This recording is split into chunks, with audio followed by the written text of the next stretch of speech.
Hello everyone, this is Isha Kuyuria. Welcome back. Today we will start with a new topic of the chapter 2 Nationalism in India, and that is Civil Disobedience Movement. But इस movement को start करने से पहले हम ये understand करेंगे कि non cooperation movement जब गांधी जी ने कॉल ऑफ किया था, जब उसको बंद किया था, उसके बाद इंडिया में क्या हुआ। तो what were the economic, political and social condition in India, और फिर उसके बाद गांधी जी ने सिविल डिसोबीडियंस मूवमेंट को क्यों स्टार्ट करा 1930s में। Okay, so despite these movements, which were not the true manifestation of the idea of non-cooperation, people were finally identifying as a nation to issues which went beyond their immediate locality and region.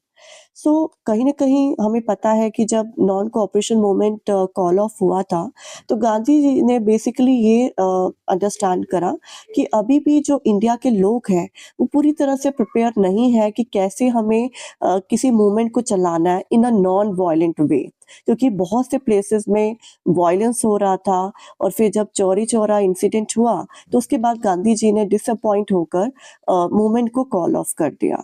तो कहीं न कहीं गांधी जी को लगता था कि लोग अभी भी पूरी तरह से प्रिपेयर नहीं है नॉन वायलेंट वे में प्रोटेस्ट और स्ट्रगल मूवमेंट को कैरी ऑन करने के लिए। So finally non cooperation movement जब कॉल ऑफ हुआ, लेकिन उसके बाद एक पॉजिटिव चेंज ये आया कि now people they started identifying themselves as a nation to all the issues which went beyond their immediate locality and region. India की सबसे बड़ी जो प्रॉब्लम रही है वो यही रही है फ्रॉम एंशिएंट टाइम कि इंडिया में हमेशा पॉलिटिकल डिसयूनिटी रही है, और पॉलिटिकल डिसयूनिटी की वजह से यहाँ पे जो कल्चरल डिफरेंसेस है, जिसकी वजह से यहाँ पे डेफिनेटली बहुत से बैरियर्स थे, लोग आपस में इंटरेक्ट नहीं करते थे, और ये कभी भी एक नेशन नहीं था। India was divided into small small kingdom, जहाँ पे मराठास, चोलास या अलग अलग जो किंगडम जो है वो मुगल्स, नवाब्स जो रूल करते थे, and there were so many other independent kingdom जैसे राजपूत थे। तो इस तरह से लोगों में कभी यूनिटी नहीं थी, और लोग आपस में ही लड़ते रहते थे। लेकिन ये जो नॉन कोऑपरेशन मूवमेंट है, इसके बाद कहीं ना कहीं लोगों में एक नेशनलिज्म डेवलप होना शुरू हो गया, और लोगों ने जो लोगों का पार्टिसिपेशन था during the non cooperation movement अपने सेल्फिश इंटरेस्ट के लिए, बट कहीं ना कहीं all these things let them to emotionally relate to a vision of India as a united nation. तो जब कॉमन प्रॉब्लम्स होती हैं, may be you are different from one another, but you have common problem, तो एक emotional connection बन जाता है, और इमोशनल कनेक्शन ने कहीं ना कहीं इंडिया को हेल्प करा to have a national unity on a large scale which was never experienced before, जो इससे पहले कभी भी एक्सपीरियंस नहीं हुआ था। जैसे एग्जाम्पल के लिए, जलियांवाला बाग ट्रेजेडी होने के बाद उसके खिलाफ जो प्रोटेस्ट हुआ पूरे इंडिया में हुआ था, not only in Punjab, but इससे पहले जितने भी मूवमेंट चले, चाहे वो स्वदेशी मूवमेंट था, या पंजाब में जो हमारे लाला लाजपत राय थे, उनकी जो पॉपुलैरिटी थी that was limited to their place only. तो कहीं ना कहीं लोगों का जो विजन था वो बड़ा नहीं था। लेकिन महात्मा गांधी की एंट्री के बाद और नॉन कोऑपरेशन मूवमेंट के बाद जो है, कहीं ना कहीं लोगों में जो नेशनलिज्म है वो डेवलप हुआ। The rising violence in various regional movements, lack of training among the satyagrahi, and the common idea for protest and revolution basically led to the movement being called off by the Mahatma Gandhi in February 1922. अब question arise होता है कि गांधी जी ने ये जो non cooperation movement था, इसको call of क्यों किया। तो रीज़न यही था कि बहुत से प्लेसेस में वायलेंस हो रहा था।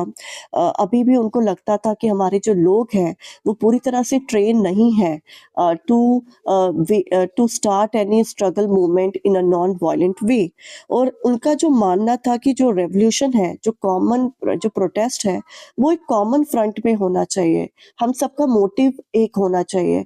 लेकिन जितने भी लोग वहाँ पे पार्टिसिपेट कर रहे थे during the non cooperation movement, they all were participating for their selfish motive.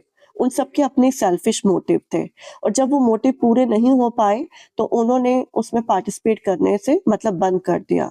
तो इसीलिए वो बेसिकली गांधी जी के कॉल ऑफ करने से पहले ही वो थोड़ा बहुत फेल हो चुका था। जैसे हमने पढ़ा कि सिटीज और टाउन्स में ये already non cooperation movement slow down हो गया था, क्योंकि इंडियन प्रोडक्ट बहुत महंगे थे, ऑल्टरनेटिव इंस्टीट्यूशन सेटअप नहीं किए गए थे फॉर चिल्ड्रन या फिर जो अदर पीपल। तो इसीलिए इसका कॉल ऑफ जो है वो हुआ तो था, उसका रीजन यही था कि हमारे लोग जो है वो अभी भी अच्छे से प्रिपेयर नहीं थे। सो चौरी चौरा इंसिडेंट जो होने के बाद गांधी जी को एक मौका मिला उसको कॉल ऑफ करने का। ओके, अब जैसे ही non cooperation movement call off हुआ, तो जो कांग्रेस पार्टी में जो लीडर्स हैं, now again they wanted to contest election, क्योंकि अभी वो इलेक्शंस को बायकॉट कर रहे थे during that time non cooperation movement. तो अब उन्होंने they wanted to contest election to the provincial council which was set up by the government of India Act 1990, ठीक है, and to reform the British policies through legislative method। कहीं ना कहीं you can say कि ये मास struggle चलाया गया था। अब जो सी आर दास और मोतीलाल नेहरू जो हमारे लीडर्स थे, ये चाहते थे कि हम एक जो है हम काउंसिल इलेक्शन में पार्टिसिपेट करें, but may be some other leader they did not want to participate in the council election. So C.R. Das and Motilal Nehru, they formed the Swaraj party. इन्होंने कांग्रेस पार्टी के अंदर स्वराज पार्टी बनाई, ठीक है। यहाँ पे that thing is very much important कि जो स्वराज पार्टी बनी थी वो कांग्रेस से मतलब अलग नहीं बनी थी। Still they were the member of Congress party, but Congress के अंदर रहते हुए एक अलग पार्टी बनाई गई so that they could return to council politics despite opposition from the young leader like Jawaharlal Nehru and Subhash Chandra Bose। Basically Congress party में अब दो तरह के लीडर्स इमर्ज हो चुके थे। एक मॉडरेट जो वायलेंस में बिलीव नहीं करते थे, जो पिटीशन में या रिक्वेस्ट करके या लेटर्स लिखकर या पीसफुल डिमॉन्स्ट्रेशन के थ्रू जो है वो चेंज लाना चाहते थे। और एक रेडिकल लीडर्स थे जो बिग चेंज के लिए रेवोल्यूशन या वायलेंस के फेवर में थे। तो कहीं ना कहीं जो यंग लीडर्स थे जवाहरलाल नेहरू एंड सुभाष चंद्र बोस, उनके ऑपोजिशन की वजह से सी आर दास और मोतीलाल नेहरू जो है उन्होंने अलग पार्टी बनाई ताकि वो काउंसिल पॉलिटिक्स में ज्वाइन कर सके। ओके, एक तो ये बिग चेंज आया कि हमने काउंसिल पॉलिटिक्स में या इलेक्शन में पार्टिसिपेट करने के लिए एक अलग पार्टी बनाई और हमने उनको ज्वाइन करा। सेकंड जो बड़ा चेंज ड्यूरिंग दैट टाइम आया था दैट वाज इकोनॉमिक चेंज। और इकोनॉमिक चेंज में you have to write about the green economic depression. Great economic depression का जो इम्पैक्ट था that was not only on India but all over the world. Basically ये जो इकोनॉमिक crisis था, it hit the economy of the country as the consequence of the first world war. जो agricultural prices थे that dropped heavily, ठीक है। Agriculture prices जो चीज़ों की जो प्राइसेस है वो एकदम से गिर गए, कम हो गए थे, और जिसकी वजह से उसकी डिमांड कम हो गई थी क्योंकि लोग अनएम्प्लॉयड थे, तो सामान कौन खरीदेगा। और इतना ज़्यादा प्रोडक्शन हो चुका था कि अब उसको कम रेट में भी लोग खरीदना नहीं चाहते थे। तो इस तरह से एग्रीकल्चर प्राइसेस जो है वो एकदम से काफ़ी ज़्यादा ड्रॉप हो गई थी। And this not only shape Indian politics during 1920s but also brought turmoil among the farmers, ठीक है। फार्मर्स जो हैं उनके लिए भी काफ़ी प्रॉब्लम बढ़ गई क्योंकि उनके पास माल तो था लेकिन उस माल की डिमांड नहीं थी मार्केट में।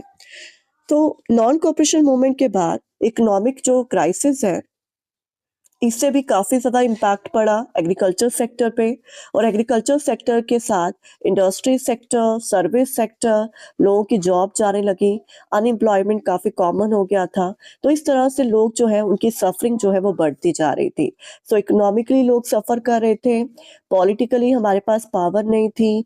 ब्रिटिश रूल जो है, ब्रिटिश गवर्नमेंट जो थी, उनके जो मेजर्स थे अगेंस्ट द पॉलिटिकल जो भी लीडर्स थे दैट वाज वेरी रिप्रेसिव। और इस तरह से गांधी जी जो है अब उन्होंने क्या करा, now he was involved in gathering some mass support for the next national movement. So he visited affected places. ठीक है, उन्होंने अलग अलग जो affected places है जहाँ पे लोग सफ़र कर रहे थे वहाँ पे विजिट करना शुरू कर दिया. He talked to people who had been tortured by the British policies and British government. Meanwhile, the Congress, they tried to assert its influence over the British from outside and inside the Imperial Council. और Congress party ने भी government को pressurise करना जो है वो शुरू कर दिया. इनसाइड मतलब अंदर भी इलेक्शन लड़के now they become the member of the British government, और आउटसाइड भी उन्होंने जो है प्रोटेस्ट करके जो है उन्होंने कहीं ना कहीं they try to pressurise the government to take some decision in favour of the Indian leaders and Indian people. Okay, अब कहीं ना कहीं ब्रिटिश गवर्नमेंट जो है वो रियलाइज कर चुकी थी कि ये जो इंडियन लोग हैं इनको कहीं ना कहीं थोड़ा बहुत खुश करना पड़ेगा. मतलब they try to peace now Indian people. तो इसके लिए उन्होंने क्या करा, उन्होंने कुछ चेंजेस लाना शुरू कर दिया. और फर्स्ट चेंज जो उन्होंने बात करी कि हम कुछ कॉन्स्टिट्यूशन में कुछ चेंजेस लाएंगे ताकि इंडियन जो लोग हैं उनकी जो डिसीजन मेकिंग प्रोसेस जो मैनेजमेंट है उसमें हम पार्टिसिपेशन को बढ़ा सकें. और उसके लिए उन्होंने कमेटी को सेटअप करा, इस्टेब्लिश किया, and that was Simon commission. ठीक है, अब हम बात करेंगे साइमन कमीशन के बारे में. सो somewhere you can say कि now the British government they were feeling frustrated and threatened, okay, by the non-cooperation movement and all that influence which were making by the Congress. जो Congress party एक influence बना रही थी उससे कहीं ना कहीं उनको प्रेशराइज तो किया गया था. So they tried to appease Indian by instituting a committee to review the functioning of the constitution and suggest changes against policies which were not useful anymore. तो कहीं ना कहीं साइमन कमीशन जो है उसको अपॉइंट किया गया 1927 में ताकि कॉन्स्टिट्यूशन में कुछ बड़े चेंजेस लाए जा सके, और जो भी पॉलिसीज हैं जो ज़्यादा यूजफुल नहीं है या may be Indian people they dislike that provisions, तो उसको रिमूव किया जाए या उसमें कुछ चेंजेस लाए जाए. बट प्रॉब्लम वाज कि not a single person in this committee was an Indian. इसमें कोई भी इंडियन मेंबर नहीं था. सभी जो मेंबर्स थे दे वर इंग्लिश, दे वर ब्रिटिश मेंबर्स. और जिस वजह से हमारे जो इंडियन पीपल है या इंडियन जो पॉलिटिकल पार्टीज है उन्होंने इसको बायकॉट किया और इसका प्रोटेस्ट किया कि हम इसके फेवर में नहीं हैं. Okay, So, despite multiple recommendations by the Indian leader regarding including Indians in the administrative processes, this commission had no Indian member, even though it was to research regarding the Indian constitution. अब देखिए, हमें Indian constitution की हम बात कर रहे हैं, हम इंडियन लोगों के साथ पावर शेयरिंग को बढ़ाने की बात कर रहे हैं, बट जिसके लिए उसके लिए जो डिसीजन लेना है उस कमिटी में कोई भी इंडियन मेंबर नहीं है. तो ऐसे में लगता है कि कहीं ना कहीं this was just to appease the Indian people for a short period, और ये कोई लॉन्ग टर्म उनका कोई ऐसा पॉजिटिव रिस्पॉन्स नहीं था कि वो बहुत ही सीरियस है इंडिया के साथ पावर शेयरिंग अरेंजमेंट के लिए. तो इसीलिए हमारे जितने भी हमारी जो मेन पॉलिटिकल पार्टीज थी या लीडर्स थे कहीं ना कहीं उन्होंने इसको क्रिटिसाइज किया, and there were multiple protests and demonstration against this commission which came to India in 1928.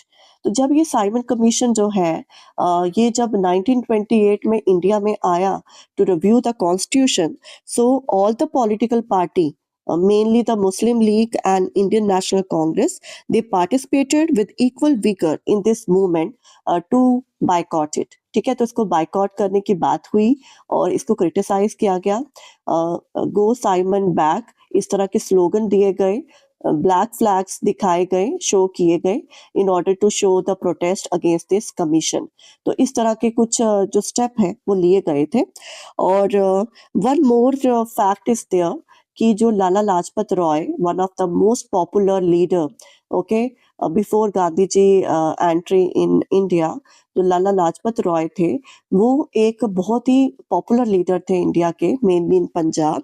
और that person was assaulted by the British police during a peaceful demonstration against the Simon Commission, और कैसे उनको वहाँ पे कुछ injuries हुई और injuries की वजह से ही लॉस्ट हिज लाइफ, और उनकी जो लाइफ है वो खत्म हो गई।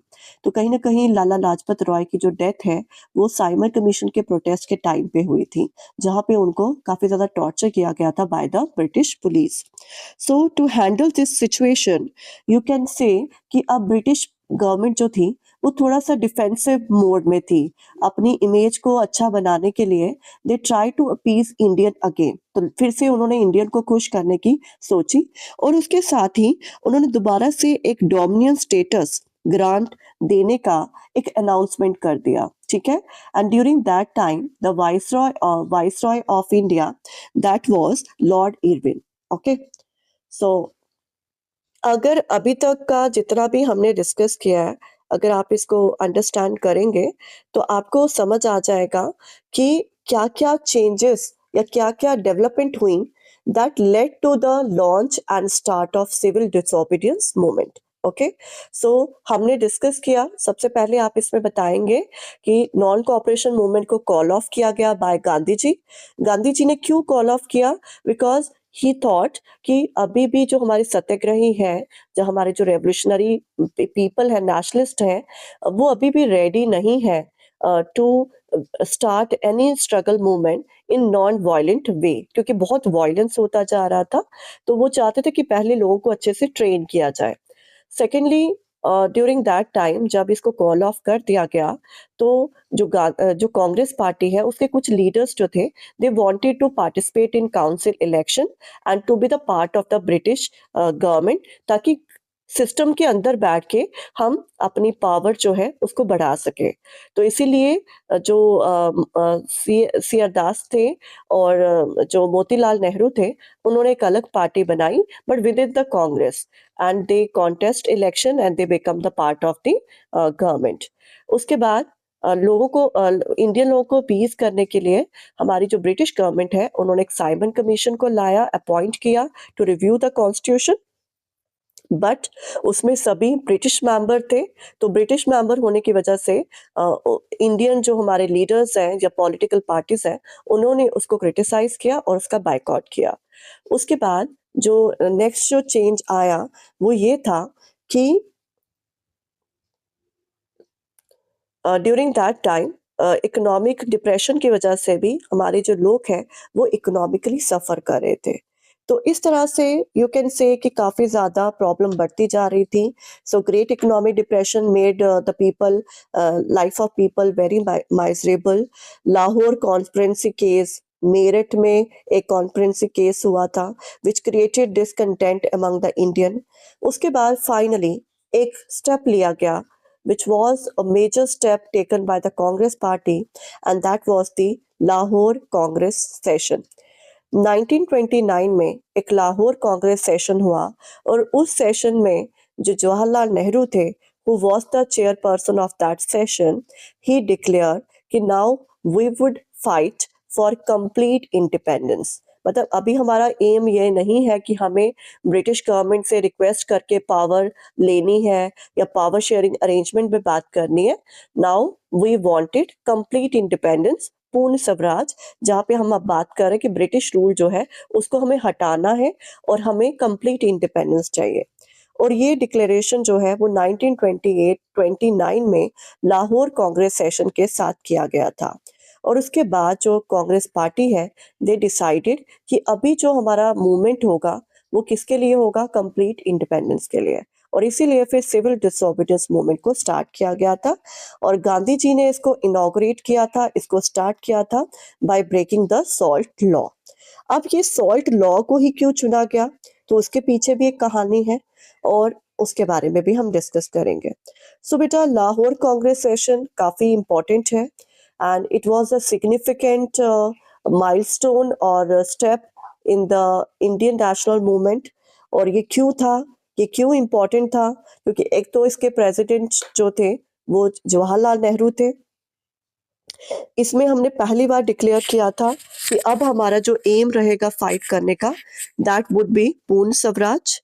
और हमने पहली बार डिसाइड किया कि अब हम अपना फर्स्ट जो ईयर है independence day, that we will start celebrate on 26 Jan 1930. Okay, so it was decided to start the civil disobedience movement to win Purna Swaraj or complete independence. So अब है कि सिविल डिसोबीडियंस मूवमेंट जो start किया गया था वो कैसे start हुआ.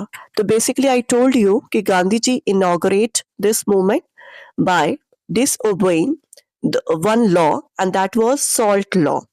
अब गांधी जी ने क्यों इस सॉल्ट लॉ को ब्रेक किया था, तो उसके पीछे ये कहानी थी कि बेसिकली गांधी जी जो है उन्होंने लॉर्ड इरविन को एक लेटर लिखा था. ओके, तो he sent Lord Irwin a letter which contain 11 demands, जिसमें कितनी डिमांड्स रखी गई थी 11. और वो जो 11 डिमांड्स थी that was from all the classes including specific demand from industrialists, peasants, workers और even the common people. अब जैसे लेटर अगर हम सॉल्ट लॉ की बात करें तो बेसिकली सॉल्ट लॉ क्या था कि इसके अंडर एक तो सॉल्ट जो है उसके ऊपर टैक्स लगाया जाता था. ठीक है, टैक्स से क्या होता है वो चीज महंगी हो जाती है. और दूसरा, ब्रिटिश गवर्नमेंट के पास मोनोपोली थी over the production of salt, कि सॉल्ट मैन्युफैक्चरिंग का जो राइट है वो सिर्फ ब्रिटिश गवर्नमेंट के पास है. कॉमन पीपल या अदर इंडस्ट्रियलिस्ट जो हैं, या अदर जो इंडस्ट्रीज है वो सॉल्ट मैन्युफैक्चरिंग नहीं कर सकती. तो इस तरह से बेसिकली जो मेन हाईलाइट था इस लेटर का, that was the demand to abolish salt tax and British monopoly over the production of salt.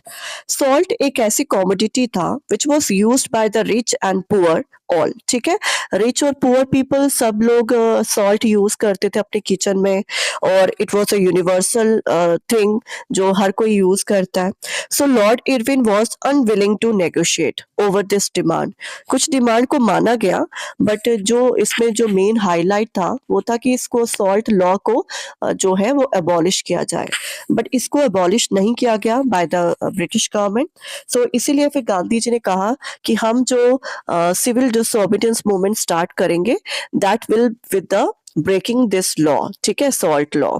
तो गांधी जी ने अपने 78 फॉलोअर के साथ एक जो मार्च है वो स्टार्ट किया. ठीक है, ऑन फुट मतलब पैदल, फ्रॉम साबरमती आश्रम टू दांडी.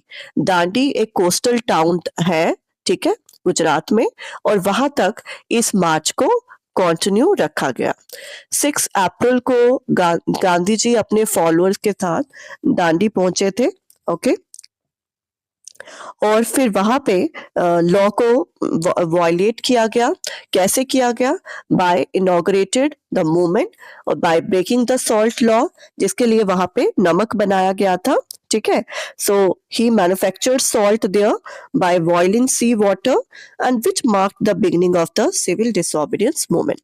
सो गवर्नमेंट ने काफी हैवी टैक्स जो है वो इम्पोज किया था सॉल्ट के ऊपर, और इसका जो प्रोडक्शन है सॉल्ट का that was the monopoly of the government. इसकी वजह से ये प्राइसेस काफी हाई हो जाती थी. तो गांधी जी ने इसीलिए इस लॉ को अपोज किया, और इसी लॉ को ब्रेक करने के साथ उन्होंने सिविल डिसोबीडियंस मूवमेंट को स्टार्ट किया.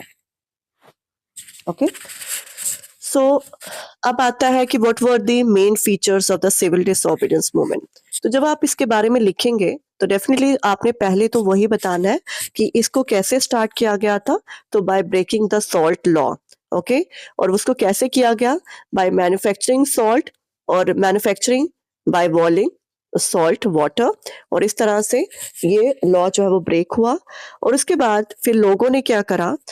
इन many places people broke salt law by manufacturing salt. Okay, और foreign goods were boycotted, liquor shops were picketed. ये हमने नॉन कॉपरेशन मूवमेंट के टाइम पे भी पढ़ा था कि फॉरेन गुड्स को बायकॉट किया गया, लीकर शॉप्स को पिकेटेड. ओके, जहाँ पे हमने शॉप्स की जो एंट्रेंस है उसको ब्लॉक करा ताकि लोग जो है वो उनके चीजों को ना खरीद सकें. Government servant, they resigned their job. Forest laws were broken by the tribal people. People refused to pay taxes. Leaders were arrested, workers attack government offices, जो वर्कर है उन्होंने गवर्नमेंट ऑफिसेस को अटैक करना शुरू कर दिया। तो इस तरह से ये मूवमेंट जो है वो आगे फॉरवर्ड किया गया। फिर फाइनली क्या हुआ कि गांधी जी ने इस मूवमेंट को भी कॉल ऑफ कर दिया। ठीक है, गांधी जी कभी भी किसी मूवमेंट को 1 साल से ज्यादा चला नहीं पाए। रीजन हो सकता है कि वही होगा कि वायलेंस होता था, तो इसलिए गांधी जी जो है वो कहीं ना कहीं क्या करते थे, कॉल ऑफ कर देते थे। So Gandhi ji call off this movement on 5 March 1931। ये याद रखना है आपने कि जो सिविल डिसोबीडियंस मूवमेंट है ये कब कॉल ऑफ हुआ था, तो 5 मार्च 1930। और जो आपका नॉन कोऑपरेशन मूवमेंट है वो हुआ था फरवरी 1922। सो गांधी जी ने ये जो मूवमेंट कॉल ऑफ किया था कि कब हुआ था, तो ये हुआ था with the Gandhi Irwin pact. Gandhi और लॉर्ड इरविन के बीच में एक समझौता हुआ। पैक्ट का मतलब होता है समझौता, एग्रीमेंट। और वो एग्रीमेंट ये था कि Gandhi ji agreed to attend the second round table conference. Okay, उसके बाद गांधी जी फिर लंदन गए to attend this second round conference, लेकिन वहां से वो अनसेटिस्फाइड आए वापस, मतलब he was not satisfied with it. तो डिससेटिस्फेक्शन के साथ वो इंडिया में आए। उन्होंने फिर दोबारा से सिविल डिसोबीडियंस मूवमेंट को स्टार्ट करा, लेकिन फिर बाद में लोगों का जो पार्टिसिपेशन था वो इतना ज्यादा नहीं था, तो फाइनली इसको फिर कॉल ऑफ कर दिया गया 1934 में। Okay, so these are some pictures related with the civil disobedience movement. ये आपकी बुक में भी दी हुई है पिक्चर्स, तो इनको आपने थोड़ा सा अच्छे से रीड करना है, स्टडी करना है। पिक्चर बेस्ड क्वेश्चंस जो है वो पूछे जा सकते हैं आपको। सो अभी अगर बात करें सिविल डिसोबीडियंस मूवमेंट की, सो बेटा ये मूवमेंट जो है वो कॉल ऑफ क्यों हुआ था? ठीक है, गांधी जी ने इसको कॉल ऑफ क्यों किया? सो अगर आप इसको थोड़ा सा अंडरस्टैंड करें कि गांधी जी ने क्यों इसको कॉल ऑफ किया, इसको सिविल डिसोबीडियंस मूवमेंट, तो इसके पीछे ये रीजन था कि ये जो मूवमेंट था, again there was violence in many places. बहुत से प्लेसेस में जो है वो नॉन वायलेंट वे से नहीं मूवमेंट चल रहा था, एंड कहीं ना कहीं रेवोल्यूशनरी एक्टिविटीज काफी बढ़ती जा रही थी, और उस वजह से Gandhi ji was not happy with the activities which were going on during the civil disobedience movement. तो फाइनली गांधी जी ने डिसाइड किया कि वो इसको कॉल ऑफ करेंगे, and he would participate in round table conferences, जिसको डिक्लेयर किया गया था by the Lord Irwin to discuss the possible solution, कि हम पावर शेयरिंग अरेंजमेंट पे बात करें, बैठ के बात करें। लेकिन पहले तो कांग्रेस पार्टी जो थी वो इसके फेवर में नहीं थी, और कांग्रेस पार्टी में कौन से लीडर्स थे जो हैप्पी नहीं थे या सेटिस्फाइड नहीं थे, इसके फेवर में नहीं थे, and that were mainly radical leaders, और वो थे Jawaharlal Nehru and Subhash Chandra Bose, basically who did not want dominant status under British rule, but they wanted complete independence. Okay, अब लोग भी कहीं ना कहीं इसके फेवर में थे, because people were also supporting the radical leaders, जो young leaders थे, जो जवाहरलाल नेहरू, सुभाष चंद्र बोस, तो लोग इनके साथ कनेक्टेड थे। तो कहीं ना कहीं गांधी जी या दूसरे जो मॉडरेट लीडर्स थे वो उनकी बात के साथ उनको एग्री होना पड़ा। ठीक है, बट जो डेमोक्रेटिक मेथड है of reforming British institution, that become very unsuccessful. तो इसीलिए कहीं ना कहीं मॉडरेट जो थे वो अपना सपोर्ट लूज कर रहे थे, और इस वजह से कहीं ना कहीं गांधी जी एग्री तो हो गए थे कि ठीक है सिविल डिसोबीडियंस मूवमेंट चलाते हैं, लेकिन वायलेंस होने की वजह से, रेवोल्यूशनरी एक्टिविटीज ज्यादा एक्टिव होने की वजह से कहीं ना कहीं गांधी जी जो थे वो हैप्पी नहीं थे। तो इसीलिए फिर फाइनली गांधी जी जो है उन्होंने एग्री करा कि वो इसको कॉल ऑफ करेंगे और पार्टिसिपेट करेंगे सेकेंड राउंड कॉन्फ्रेंस में। ओके, अब यहाँ पे एक आपकी बुक में मेंशन किया गया है अबाउट दी, ठीक है, थोड़ा सा राउंड टेबल कॉन्फ्रेंस के बारे में अंडरस्टैंड कर लीजिए कि when things began to turn a violent turn, so Gandhi ji call off the movement, he signed a pact with Irwin on 5 March 1931, जिसको गांधी इरविन पैक्ट भी कहा जाता है। As per the pact, Gandhi ji agreed to participate in round table conference. and in lieu of that the government agreed to release the political prisoner. पर यहाँ पे एक point है कि गांधी जी ने कहा कि उन पॉलिटिकल प्रिजनर को रिलीज करने के लिए मैं कहूँगा जिन्होंने नॉन वायलेंट वे में, अब जैसे भगत सिंह वगैरह थे, तो उनके लिए गांधी जी ने कोई इनिशिएटिव नहीं लिया कि उनको भी रिलीज करवाया जाए, क्योंकि भगत सिंह या उनके जो साथी थे वो कहीं ना कहीं वायलेंस का यूज कर रहे थे, तो गांधी जी ने कोई ज्यादा इंटरेस्ट नहीं दिखाया to release them. So Gandhi ji उसके बाद he went to London in December 1931, but जो नेगोशिएशन है वो नहीं हो पाया, और उसके बाद गांधी जी जो है वो काफी डिसअपॉइंट होके वापस आ गए. So when Gandhiji came back to India, he found that कि most of the leaders were in put in jail, Congress को illegal declare कर दिया.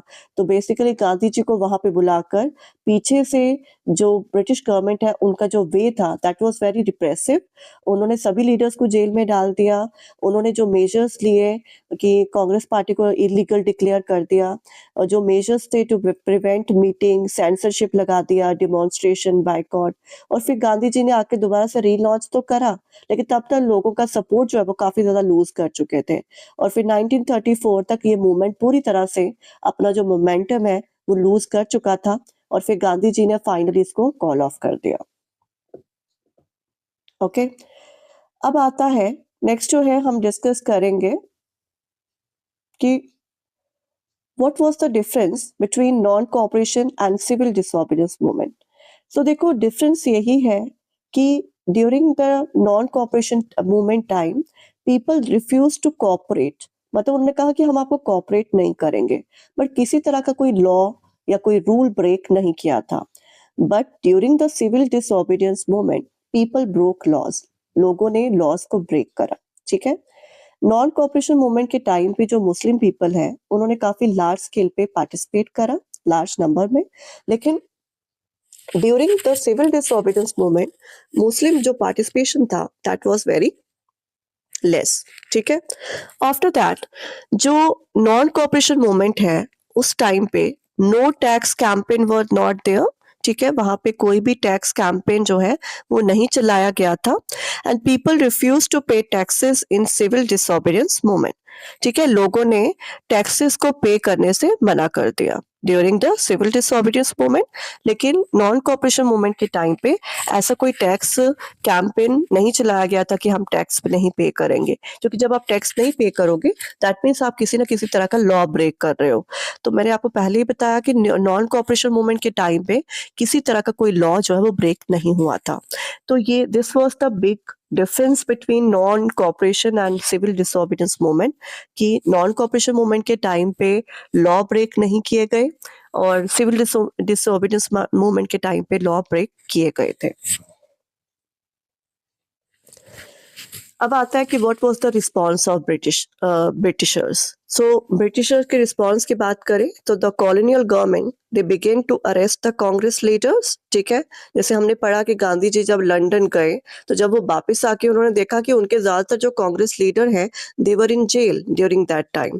सो this led to violent clashes in many places. Mahatma Gandhi को भी अरेस्ट कर लिया गया था ड्यूरिंग दिस मूवमेंट.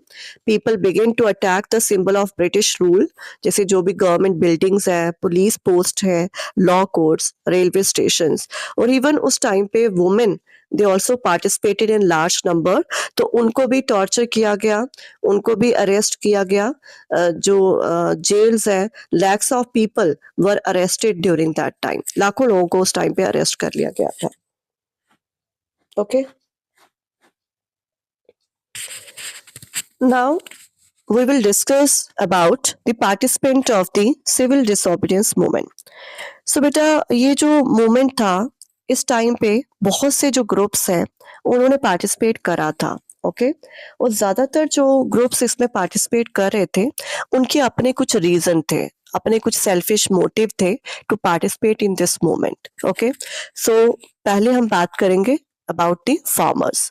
देखो फार्मर्स के लिए फाइट करना for swaraj, swaraj mean self rule, that was the struggle against high revenue. क्योंकि जो फार्मर्स है they were suffering due to high taxes or you can say land revenue. तो बेसिकली जब ये मूवमेंट कॉल ऑफ हुआ 1931 में, तो without the revenue rates being revised, the farmer they become very disappointed, क्योंकि उनको होप थी कि जो ये सिविल डिसोबीडियंस मूवमेंट है, उस टाइम पे उनको ये होप हुआ कि हमारे जो टैक्सेस है वो माफ हो जाएंगे या हमें टैक्स पे नहीं करना पड़ेगा।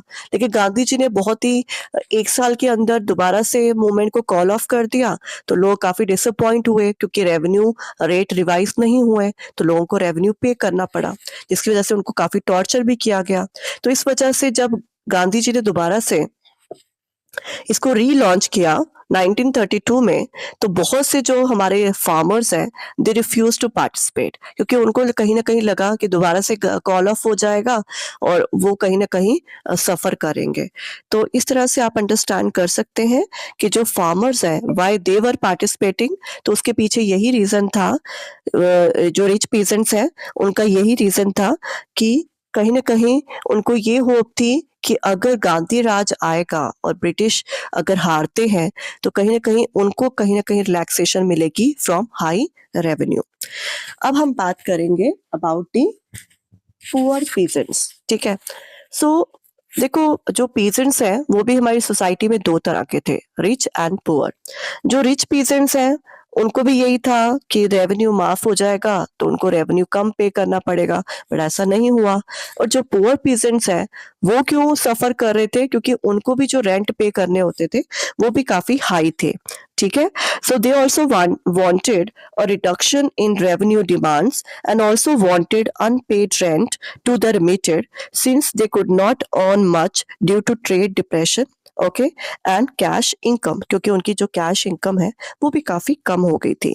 सो they join various radical movement led by socialist, communist, ठीक है। So Congress were unwilling to take their support, क्योंकि कहीं ना कहीं उनको डर था कि अगर हम पुअर पीजेंट को सपोर्ट करेंगे तो जो रिच पीजेंट्स हैं वो हमसे नाराज हो जाएंगे। अब क्वेश्चन अराइज होता है कि रिच पीजेंट और पुअर पीजेंट्स में क्या कनेक्शन है। तो बेटा, आपके जो रिच पीजेंट्स हैं ये हैं लैंडलॉर्ड्स, और जो आपके पुअर पीजेंट्स हैं ये वो लोग हैं जो आपके रिच पीजेंट्स की लैंड पे काम करते हैं, मतलब उनके पास उनकी लैंड लीज पे है, किराए पे। जैसे आप, अब वो किराए पे लैंड लेते थे पुअर पीजेंट, वो खेती बाड़ी करते थे, और उसके बाद जो जो भी उनके पास इनकम होता था उसका कुछ पार्ट उनको लैंडलॉर्ड को पे करना होता था, और उसी पेमेंट को लैंडलॉर्ड को पे करना होता था ब्रिटिश गवर्नमेंट। तो there was connection between them. Rich peasants जो हैं वो सफर कर रहे थे ड्यू टू ब्रिटिश गवर्नमेंट, और जो पुअर पीजेंट्स हैं they were suffering due to rich peasant. तो अगर कांग्रेस पुअर पीजेंट को सपोर्ट लेगी तो फिर रिच पीजेंट नाराज हो जाएंगे, क्योंकि पुअर पीजेंट का ज्यादातर जो प्रोटेस्ट है या जो स्ट्रगल है that is against the rich peasants. तो इसीलिए जो पुअर पीजेंट्स हैं उनका जो पार्टिसिपेशन था वो बहुत ही कम था, okay, during this movement. So I hope यहाँ तक आपको जितने भी टॉपिक हमने आज डिस्कस करे हैं वो आपको क्लियर होंगे। Rest of the topic we will discuss tomorrow. So thank you, have a nice day.